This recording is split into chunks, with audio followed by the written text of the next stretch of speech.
Hello and welcome to another exciting episode of Bodied, a Cloud9 fan cast. I'm your host, Havokpus. As always, I am joined by my co-host, frozencreek. Hello, hello. I should be well rested today, but I'm not. I didn't go to work because um the heating in downtown Lansing just went out today, I guess, for some reason. So like Oh no. no state workers worked. No one really worked downtown, so I have been playing League all day. I got promoted because I finally started playing ranked again. I'm riding that Rumble mid train still. Ooh. Still seems really strong if you're looking for a pick. I've been abusing Senna.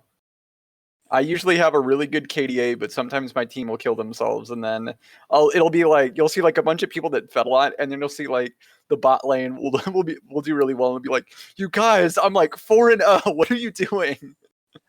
But yeah, I still don't know how I feel about her because I feel like if you're ahead, she's good, but if you're behind and jungle doesn't have hard CC, then you're kind of screwed.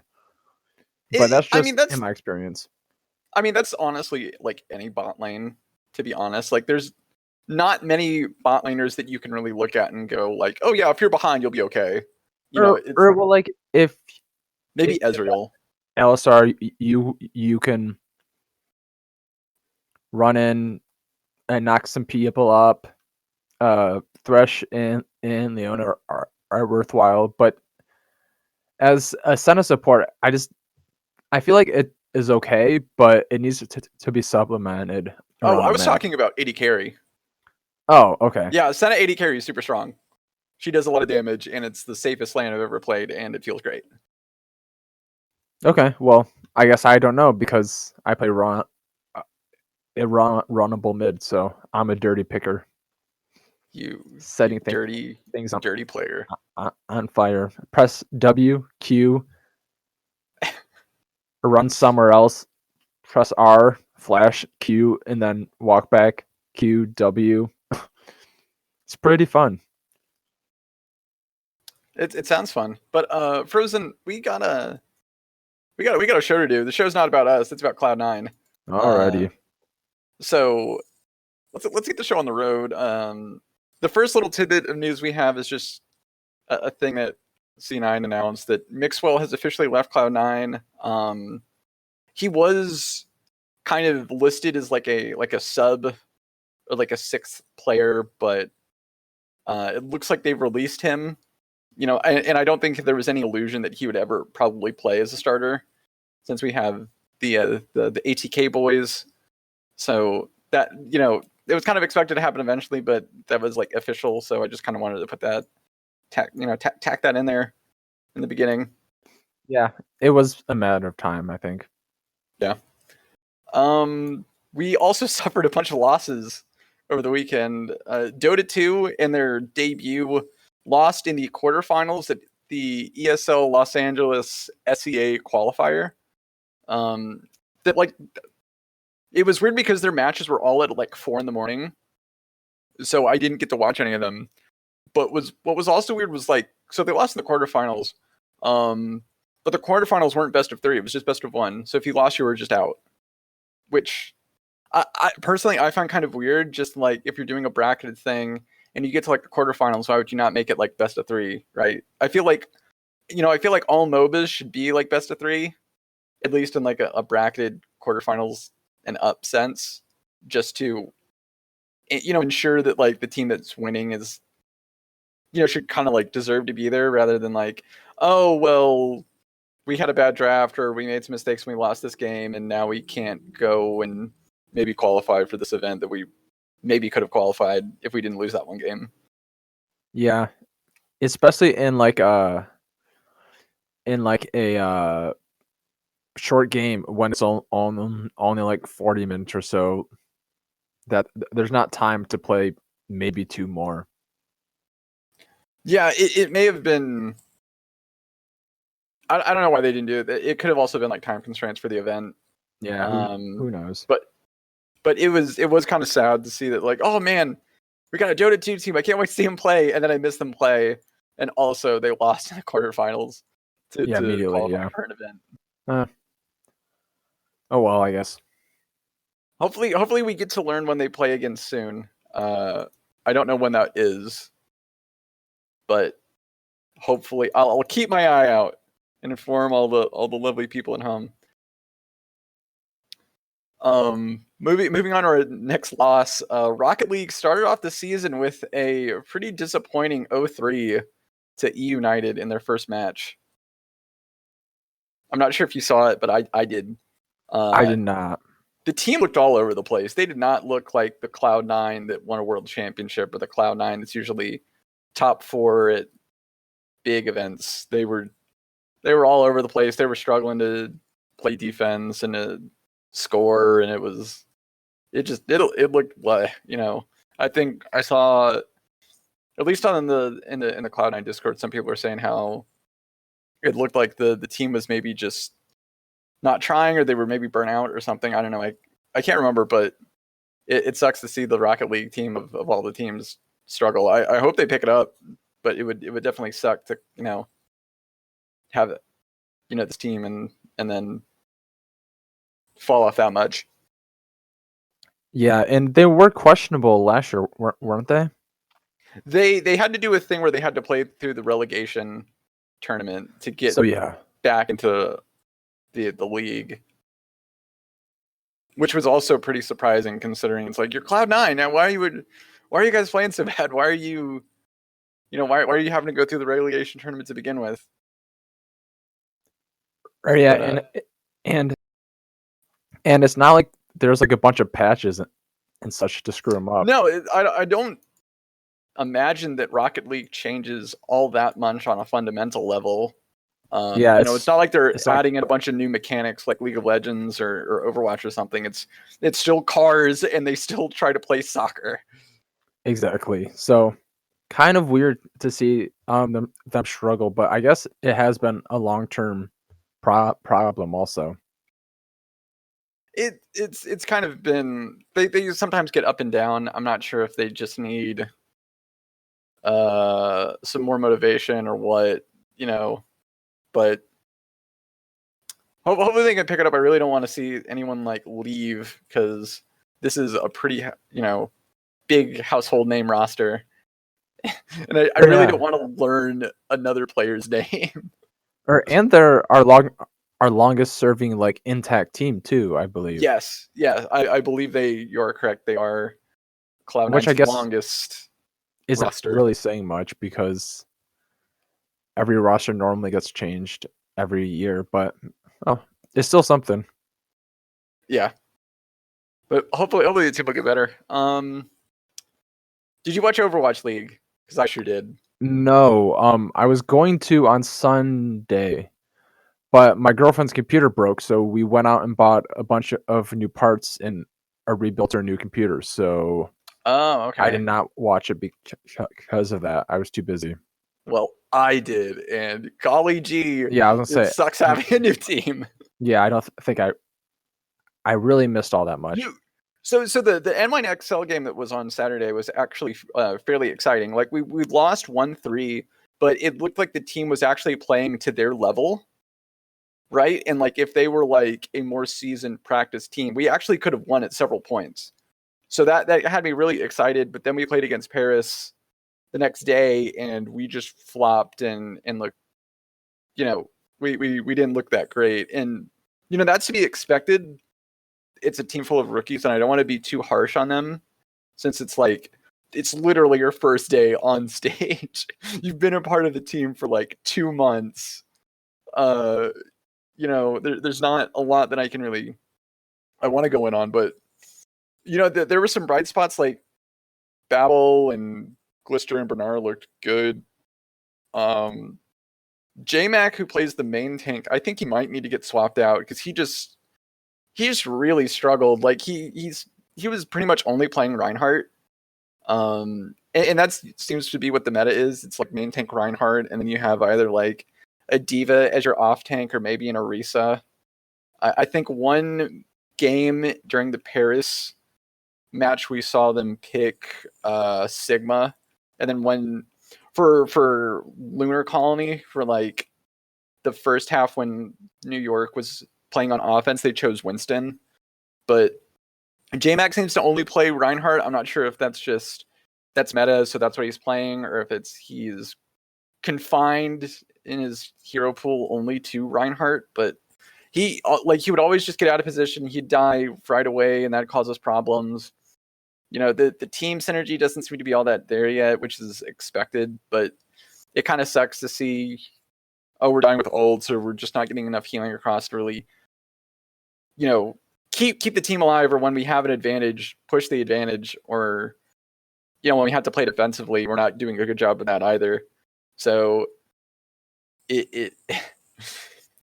team's gonna have to get good eventually, or they won't be here very long. Yeah,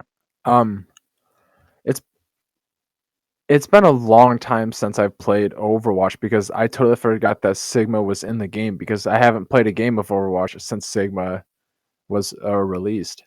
Now that I think about I remember it. they released him, and then like Double Shield was super powerful, and it seems like the Overwatch balance team only balances it like their game, since I guess they're working on Overwatch 2 a bunch. Like they only really focus on the game when people get mad enough that everyone's complaining on Twitter, because that's the only time I really see like a tentative like actual change come through. Because like when Sigma was released, it was like, okay, everyone's gonna play Sigma and Orisa, and it's just gonna be, you're just gonna spam shields all the time, and it's gonna be super annoying.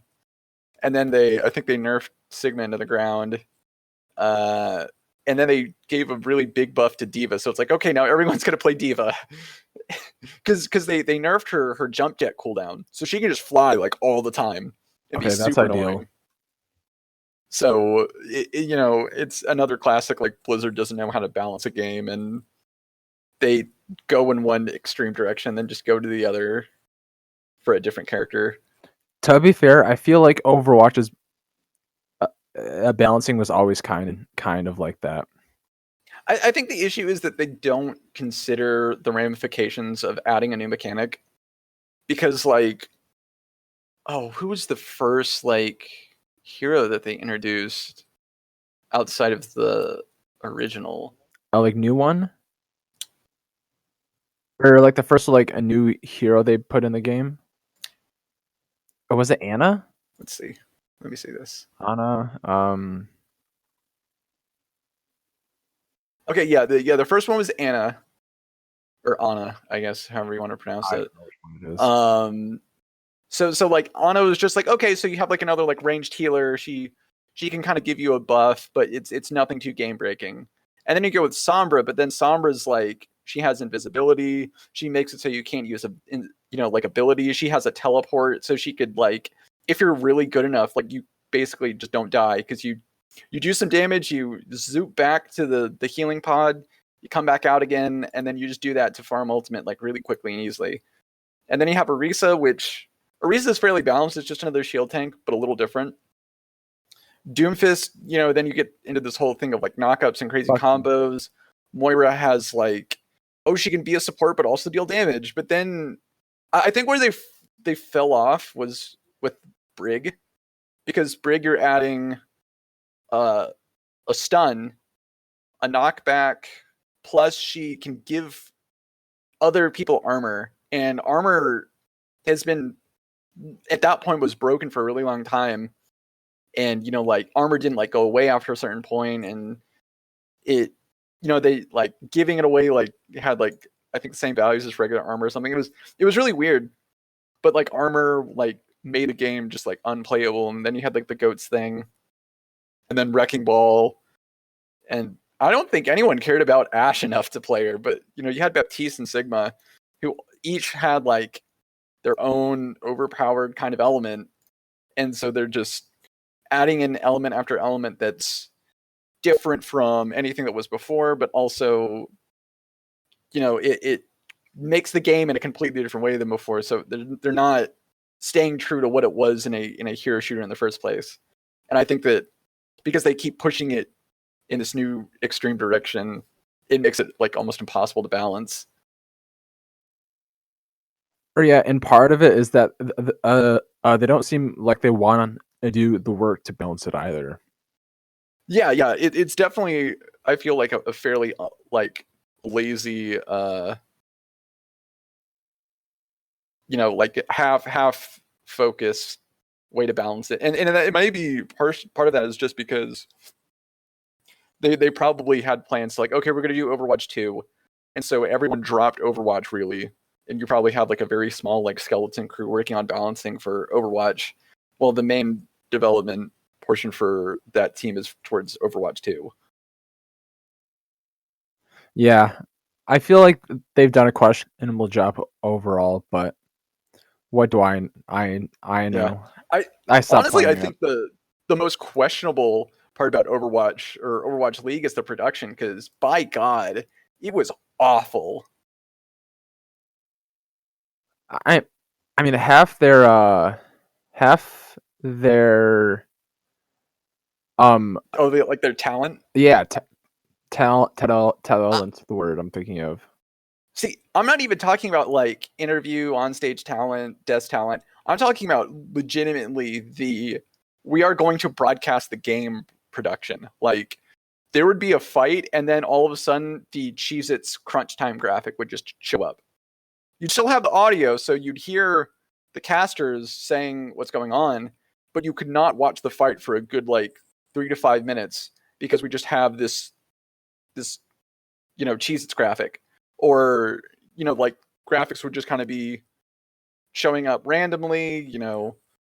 It other actual production stuff like that would go on, and it would just it honestly like ruined the experience of watching and made it like a fun experience. It felt more just like this is a train wreck. Yeah, maybe it's for the best. I didn't watch it then. It probably was. You probably wouldn't have enjoyed yourself. But yeah, that's all for Overwatch League. You can catch the Spitfire not next week, but the week after. They are playing a singular game in week 3. It's Sunday, February 23rd at 7 p.m. We'll be playing against the Washington Justice. So get excited for that. Maybe we'll play better. It's also kind of awkward that we only have one match, but In 2 weeks. and in 2 weeks. But hopefully the team will play a lot better. Is that all we have for Yes. non-related stuff? Now we can go to the League of Legends, the segment that I think everyone really only listens to. How did Academy do? I forgot to I look. believe they went 0-2 this week. I can easily find this out. Yeah, they lost to Dignitas Academy, and they lost to 100 Thieves Academy. Okay, so not ideal. Yeah, pretty much. But I mean, the Academy team's been kind of struggling. I think that there's just some synergy issues just don't seem right. Like, at least when I watched it, it seemed like it seems like the roles are kind of operating too independently. Like, top lane seems to just do what top lane wants, and then jungle will try to do what jungle wants. And there's just not a lot of cohesion. Yeah, but I guess it is about learning the game. So, and that's part Yeah, I mean, I of can't it is fault being them for bad. that. Hopefully they can get better, but I'm not super high on Academy. That's just what it is. I'm more concerned about the LCS team, which crushed it, going 2-0 against FlyQuest and Dignitas. Yeah, the alleged 2 good teams in LCS, but boy was I wrong because We were all wrong, Frozen. did they both go? Is 0-2 last week? Who? Dignitas and FlyQuest? Yeah. Yeah, they both did actually. On Sunday, FlyQuest lost to Evil Geniuses, and Saturday Dignitas lost to TSM. So they both went 0-2. Yeah. They're both 3-3. Yes. Yeah. So let's talk about the game super quick, and then we can give our good, the bad, the ugly, and the Dignitas because boy, am I excited for that. Yeah, honestly, this will actually be a quick bit just because there's not a lot to really say. The team is continuing to crush it, and I'm really glad to see that we have like a legitimately cohesive team. It looks like everyone is on the same page, and we are playing with aggression, but it's tempered aggression, and it's not, what we may have seen from Blabber and Niski last year, where it's just I'm going to run in and maybe kill myself, trying to fight and get a kill. It's everyone like Blabber's like I'm going to fight. Everyone's like we understand. We are here with you because we know you may want to fight. Blabber Niski says go, and everyone goes at the same time, and it's great to watch like such a cohesive team, and Zven is just crushing it. I mean the Dignitas game where he played Aphelios, man, he was just racking up the kills.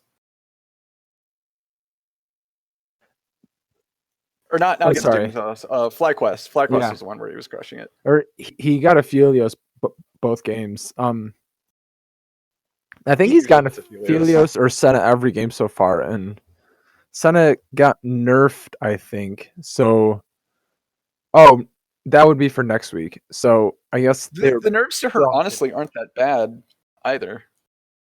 Yeah, well, either way, I hope that we just keep getting Aphelios because Sven's been playing super well on him. Yeah, I mean he seems super comfortable with both picks. Zven is known to be a grinder, so he is just playing solo queue games like mad, just really learning how to play the champion, learning matchups, trying to make sure his mechanics and everything are good. And it's really great to see that he has put in the time and that practice is, paying off. Yeah, agreed. And I do like how we've shown a decent amount of flexible picks too, like the Zoe, which was something we knew that Niski could play, but I think we got a Rumble game too, didn't we? Yeah. Yeah, on Saturday. Licorice played Rumble on Saturday, and he looked super good on it. Yeah, Niski played Kiana, Blabber played Gragas. We got 2 non-Nautilus picks, which is a really good champ for Vulcan, I think, to pull the trigger on. And I feel like we've outdrafted everyone so far too. Yeah, I think the draft has been really on point. I think that we have a really good grasp of what the meta is right now, and we understand like it seems like a lot of teams like take Team Liquid just as an example, like they're picking Senna, but Doublelift seems to be really uncomfortable on Senna. Like it doesn't seem to be like a champ that he likes to play. It doesn't seem to be a champion he's super good at. But they keep picking it, and it's causing Team Liquid to kind of go into a deficit when they play versus our team. We're picking champions that the champions are meta, but also it's champions that we are comfortable with. Zven is comfortable on Aphelios and Senna because he's played them like a million billion times. Blabber's comfortable on things like Gragas and Lee Sin. I think we understand the limits of our team, but also the limits of the meta, and we can we're finding a really nice mixture of both. Yeah, I agree, and we just look most comfortable in our skin. Like I don't know what's wrong with Team Liquid, but they look like a dumpster fire right now. They lost to Keith first off. Or sorry, they lost to Golden Guardians first off. Second off, Doublelift got killed in lane by Keith McBrief. Yeah, by Keith McBrief, which is probably the biggest indictment on his split so far because he has been absolute garbage. Yeah, I'm going to save a lot of my points for when we rank our teams for this week, but Team Liquid has not been having good looks, and people are hoping that Broxah can change things, but I'm not super sure. Or yeah, he might change things, but not enough to flip this team around by playoffs.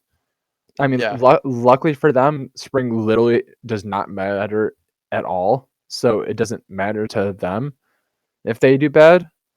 But still, they really look bad right now.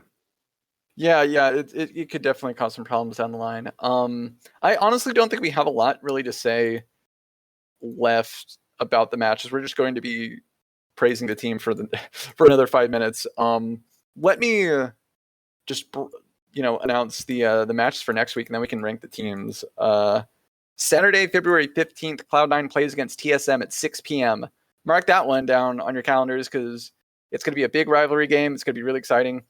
And then Monday, February 17th at 9:30 p.m. Eastern Time, Cloud9 is going to be playing against Evil Geniuses, another kind of exciting, kind of rivalry kind of game. So, it should be a really great week for League of Legends. I'm really excited about the matchups that are going on this week. But let's get into the ranking of the teams, Frozen. Do you want to start us off? Yeah. So this is another weekly edition of the good, the bad, the ugly, and the Dignitas. I think it's fair to say the only good team in LCS right now is Cloud9, and I think that I is have to agree. self-explanatory.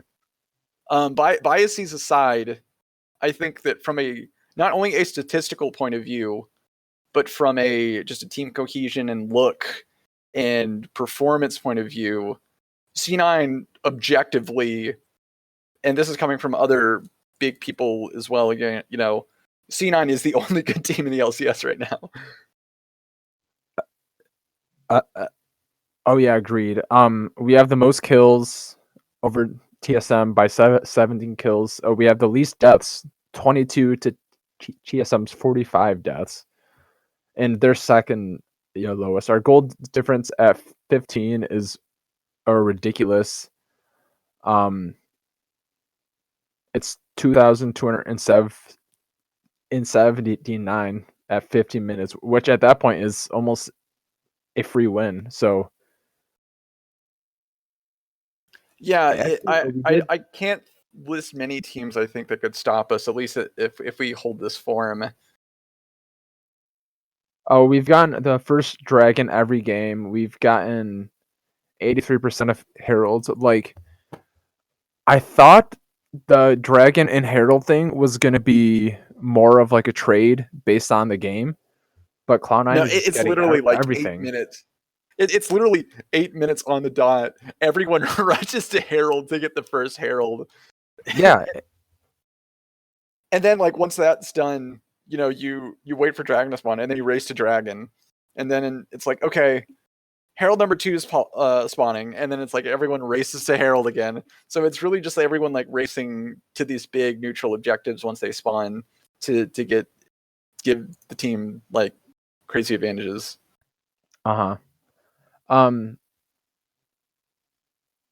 Who is your bad teams? Oh man, my bad teams would Who are your probably bad be. teams? Honestly, I'd have to say TSM, and I'm still holding out on Dignitas and FlyQuest. I think even though they went 0-2 this weekend, I think they're still more on the competitive side of the league. Alrighty, so this might be a hot take. There are no bad teams. All of them are ugly from second down to ninth place. I think so. I think TSM, Dignitas, and FlyQuest have at least earned themselves a bad. TSM has had some struggles with playing. Like even in the games that they've won, it wasn't like clean. Some of them weren't clean and decisive. At least from what my memory serves, they struggled a bit. Bjergsen was sick for a couple weeks, so I don't want to use that as the big excuse to why they lost some or were really struggling. But the team on TSM seems to be at least somewhat more together than what I can say for maybe half of the LCS right now. And I think that Dignitas and FlyQuest, they at least know what they need to do, and they understand the meta and they have plans to like, here's how we play, and we understand our strengths, our weaknesses, and our win conditions, and we can go and execute. Meanwhile, like 100 Thieves can maybe be that, but I think they kind of struggle sometimes. Evil Geniuses, I think, definitely have no clue what they're doing. Like Team Liquid seems like they have no idea what they're doing. Golden Guardians, they're weighed down by Keith too much, and honestly, they may not know what they're doing either. But in CLG, that's just like, what are you guys even doing? Period. Yeah, that's why CLG is my Dignitas team. But I don't think that there's been a team good enough to be considered second tier at this point. I feel like the second tier teams have all beat and lost to each other, including Golden Guardians. Team Liquid beat TSM. That doesn't make me think they're good, because they're not. They're maybe the second best team, but if you watch soccer, it's like comparing Liverpool to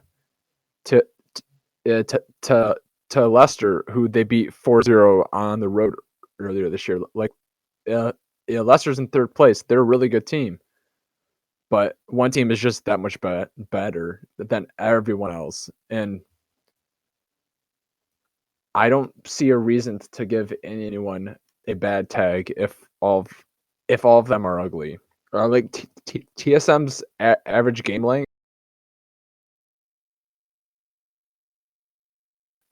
TSM's average game length is the longest in the league at 39.7 minutes. That's not good. That's not bad. That's ugly. I can see where you're coming from. I do think that everyone else is kind of bunched in a lower tier. I will say, despite Immortal's scoreline being 4-2, I don't hold them very high, just because all of their wins have been off of lesser teams. They haven't. They beat TSM in like week 1. You had a sick Bjergsen, and it was literally the first week when people are still probably figuring out a bunch of stuff. And then they beat a bunch of like lower on the standings teams. So it's I think that having an easy schedule like that, of course, you're gonna go like 4-2. I'm not super sold on them being a legit team. To be They fair, just don't seem that scary. Just with, I think Xmithy and Altsec and Hako are definitely pulling a lot of weight. I'm not sure about Soaz. And Ica seems like the most suspect on their team still. to be fair, I feel like every game's an easy game. It's just a toss up between who's worse that day, and TSM has just been not as bad, and that's because they play to their strengths, which is playing a 40-minute game. But a good team's not going to allow that, and a bad team shouldn't allow that to happen. But since there are no bad teams, TSM gets away with it. Or that's, in my opinion, I can see why they would be considered bad as opposed to ugly. But I think that everyone's just bad, and that TSM is just like the least bad of all of them. Yeah, I can see that. I don't know. I'm more curious on narratives like and like we'll probably see this weekend against TSM how prepared both teams are. I'm actually somewhat nervous since TSM seem to be playing a little bit better each week, and TSM's strategy seems to be have an all right early game, have an abysmal mid game, and then try to pull it out in the late game. And I'm curious to see if Cloud9, who's been fairly like proactive and fairly early game focused, is able to beat TSM. But I'm more curious on like Team Liquid and how they're 2-4 with a really solid roster. 4 all some people, pros. yeah, Four yeah, you person have like all this pros. all-star roster, and then like Schernfire is subbing in for a few weeks, but Schernfire, at least from what I've watched, they haven't necessarily been playing super bad. I mean, like, sure, he may have made some like bad players or some poor decisions, but like when you have 4 other people on the team, like you can direct him, right? You can tell him, no, don't go for this play, or you can tell him like, no, just back off, or whatever.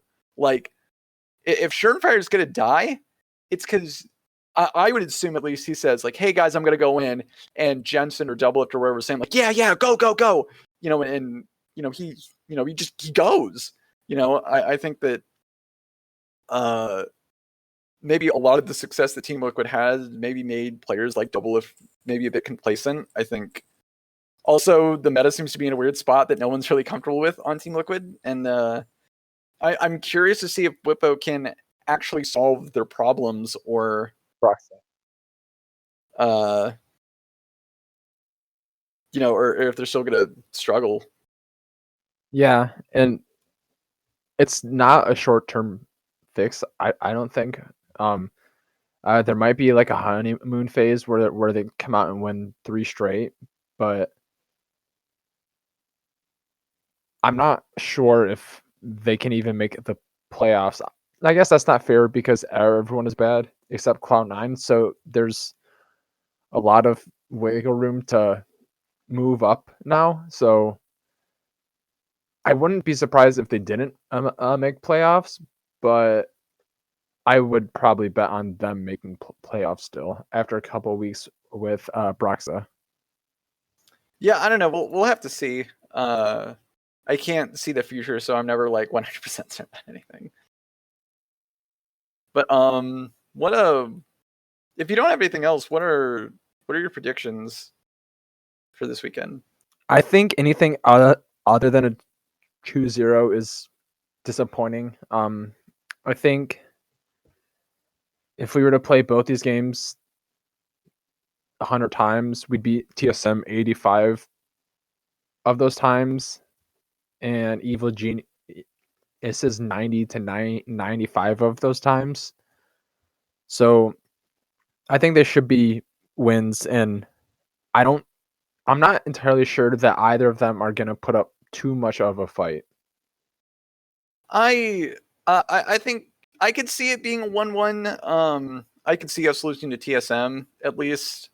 I don't think we'd lose to Evil Geniuses. Evil Geniuses, Sven Skaren particularly seems to have really been struggling, and I think it's because he doesn't have as strong of solo lanes or just lanes in general than he did on Cloud9. So he looked really good on Cloud9, partially I think because he had good lanes, but also because he's very smart. But then you go to Evil Geniuses, you have Jizuke, who's been hit or miss. Kumo's been struggling, and then you have Zazel and Bang, who I'm so surprised that Bang has fallen to this point of him just struggling to succeed and do well.